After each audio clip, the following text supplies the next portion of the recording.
To purify his soul, Hercules will have to survive the most excruciating series of challenges ever confronted by man or the gods.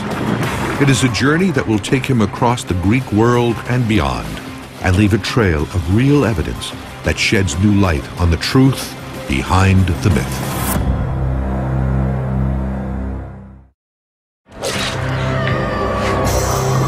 Mythology superhero Hercules has just butchered his wife and children under a spell cast by his stepmother, Hera.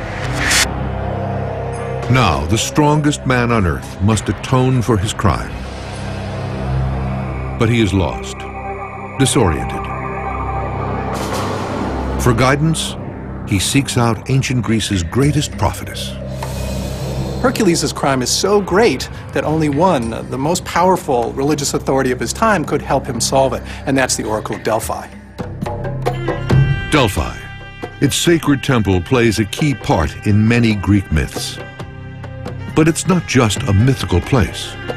Ruins of the Oracle Temple can still be found in the mountains of central Greece. 2,500 years ago, a priestess stood here in a trance-like state as mysterious vapors rose up around her. She spoke in riddles and supposedly channeled the word of the gods. It was a direct phone line up to heaven to ask the answer to anything you wanted. A new discovery may reveal where the oracle's powers originated. A recent geological survey has shown that the Delphi Temple sits precisely on the intersection of two fault lines. This may explain the magical vapors that surrounded the prophetess. The new evidence suggests that movements of the Earth around these faults might actually have released ethylene gas that would have leaked through these cracks in the Earth. People who breathe a lot of ethylene will fall into a trance that sounds almost exactly like what the Oracle at Delphi experienced. So basically, the Oracle at Delphi was a stoner that everyone in ancient Greek society trusted a lot. At Delphi, the Oracle tells Hercules that only a terrible penance can absolve him of his crimes.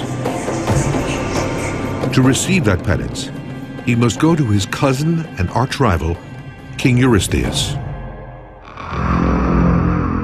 But it's a trick. Hera is using the Oracle and King Eurystheus to crush Hercules. Hera will pursue him with everything she has. Hera will be his implacable enemy. And the dangers, the enemies she will put in his way will not cease. Eurystheus assigns Hercules 12 challenges, all designed by Hera. They will forever be known as the labors of Hercules. In them, the hero is challenged to rid the Greek world of its greatest evils, to confront its most savage beasts, forces of nature, evil tyrants, and monsters. No man could be expected to survive even one of these challenges.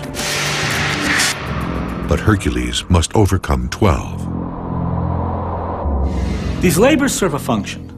Their primary function is to remove the pollution from having killed his family. He will need to purify himself, to purify his hands, to purify his soul later on of the grievous crime he has committed. It seems a little unfair to us because the acts that he's doing penance for weren't really his fault. He was under the influence of the madness sent to him by his stepmother, Hera. In the Greek mind, it didn't really matter that it wasn't his fault. He still needed to perform these acts to wash away the stain of these violent acts that he committed.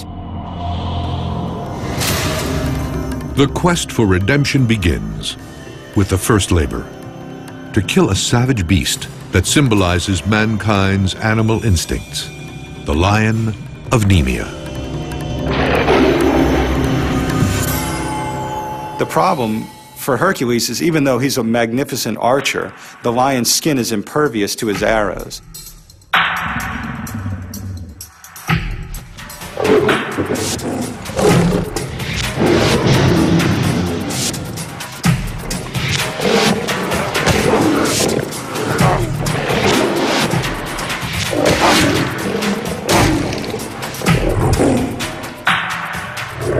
So it's only through brute strength that he manages to overcome the lion.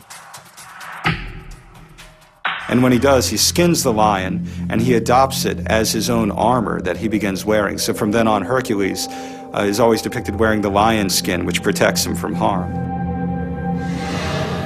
King Eurystheus is stunned.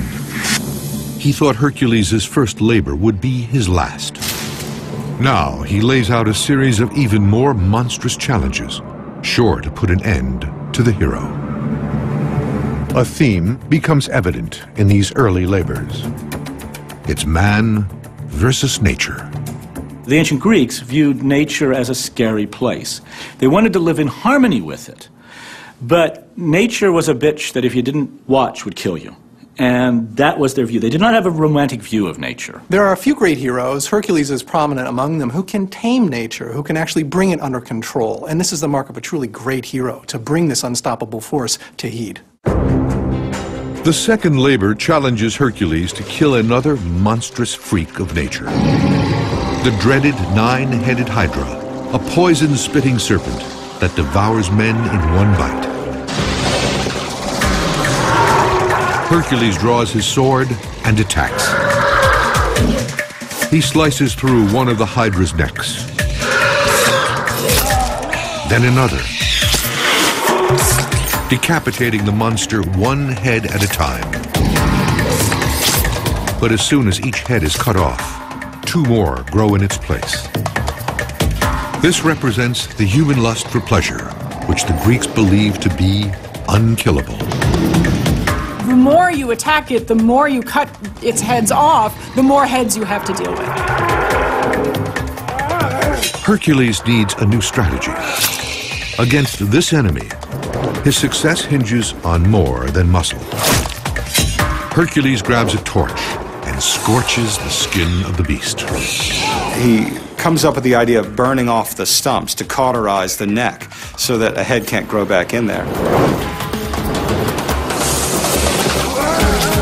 With a final thrust, Hercules severs the last head from the body. It is a stunning triumph of man over monster. So after he's slain the Hydra, Hercules dips his arrows into the blood of the Hydra, and from then on he has poison arrows. Our word toxic, meaning poisonous, comes from the Greek word toxon, which is a bow that you fire arrows with. And so toxikos in Greek simply means relating to the bow. So it's a strange word in English because it preserves the legend of Hercules inside the word. Two labors conquered. Like a fighter in training, Hercules is honing the skills necessary to survive in a hostile world. Physical strength, mental toughness, and relentless endurance. In these labors, Hercules is overcoming evil, and he comes as an avenger and a bringer of justice. In his next two labors, Hercules conquers another pair of nature's most formidable beasts. The golden stag of Artemis, an animal so fast it could outrun an arrow in flight. And a vicious man-eating boar, a monster Hercules manages to capture alive.